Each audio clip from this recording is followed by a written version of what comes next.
Hey everybody, another quick album review coming at you right here. This one is an album that was released back in January, so really fairly new, new for the new year anyway. And this is a band that has been on my radar for a little while. Actually, I ended up picking up this album in my most recent Metalhead subscription box. You've heard me talk about that before. If not, go back and check out some of my Metalhead subscription box videos, but this disc actually came to me in the subscription box. And my settings for what they send me are leaning toward thrash metal, so that's what I got. The band is Hazzerd with an E-R-D at the end. The album is Delirium. So I liked it when I listened to it then, and I thought I would go ahead and review it. It is, again, it's a Canadian thrash metal band, and those Canadians, they know their thrash pretty well. So the band is kind of made up of Dylan, he's on vocals and drums, Brendan on rhythm guitar, you've got Torian on lead guitar, and then David on bass. Interesting here, I always find it interesting when somebody other than maybe the lead guitarist or the rhythm guitarist is the vocalist, and here you have a drummer slash vocalist, so props to you for that. Again, this is an album full of thrash. This is thrash. It is in your face thrash, and there's really no other way to describe it. It is thrash through and through, but it's kind of that evolved kind of thrash where you're not necessarily listening to super short punk style songs that are like a minute and a half. These are actually longer songs. Some tempo changes within the songs. It's kind of some of the stuff that Metallica and Megadeth and Slayer and the big four really were able to build their career around as they grew. Even Anthrax a little bit, I would say. So let's get right into it. Let's talk about the songs. Sacrifice Them opens up the album. Blistering guitars, chunky riffs, drums kick in, and you know right away that you need to hold on because you are in for a ride on this album. A Tormented Reality up next. Not really much to say there. I'm not always going to have everything to say about every song, as you probably know. But third up on the album, one of my favorites here, Sanctuary for the Mad.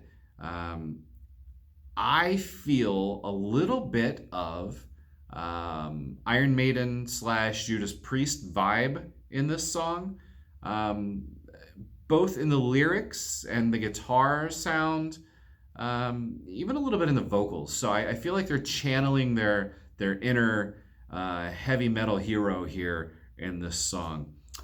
Victims of a Desperate Mind.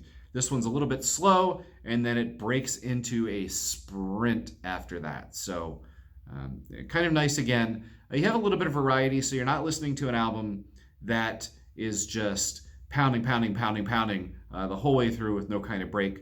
Although, as a fan of thrash metal, I certainly like that as well. But I also like when they surprise you a little bit, and they certainly have enough little tempo changes here and there to do that. Next up is it's actually an instrumental track, and I have this marked down as one of my top 3 songs for this album, Call of the Void. And this is the one that most reminds me, most channels some of those longer epic songs from your big thrash bands. Maybe some early career Metallica or Megadeth, somewhere along the line where they were really putting together kind of these long epic songs, a lot of different parts musically, a lot of tempo changes, super technical work in there as well. Very nice technical guitar work here in the song. The tone is really fantastic. And as I said, it really kind of harkens back to those days of, maybe Rust in Peace or something like that. Next up, Dead in the Shed. Very tongue-in-cheek, kind of a humorous, funny song. The lyrics are not all that serious here. It's really back to thrash basics on this one. This one is where I feel maybe the most similarity to kind of one of the lighter Anthrax songs, because of really the big thrash bands. They were the ones who dared to put a little bit of lightheartedness or humor into their lyrics. And I think that's what you get here with Dead in the Shed. Next up, just more solid thrash metal, Illuminated Truth. Really, again, just a solid thrash song. But after that, my third of my favorite 3 songs on the album, Waking Nightmare. Slow, clean guitar intro on this one. And then, just like an earlier song that I talked about, it hits the accelerator and it goes and it goes and it goes and it goes. Really fast vocals, fast singing, fast instruments. Everything about this one is fast. It is just pure speed, and I love it. Again, one of my top 3, maybe my number 1, but we'll keep that kind of open. After that, The Decline. Good structure to this song, good sound, nice intro, and then speed again. But tempo changes in this one, and I like that. Nice solo work here, too. Something that some thrash bands just kind of leave behind, and then you've got all the way to the other side where some bands just go overboard. But there's really nice solo work here, showing off some of those guitar chops.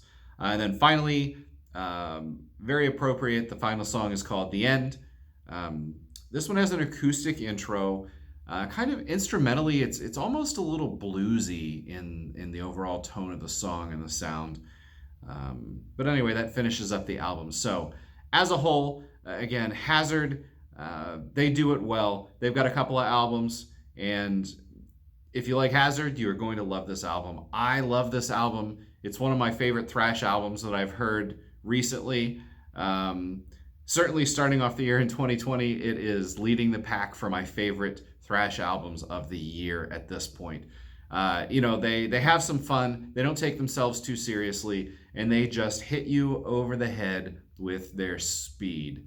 And also pretty good structure in their songs as well. So go check this one out. Again, as I usually do, I will leave you some links below to go check this out, and thank you for coming by.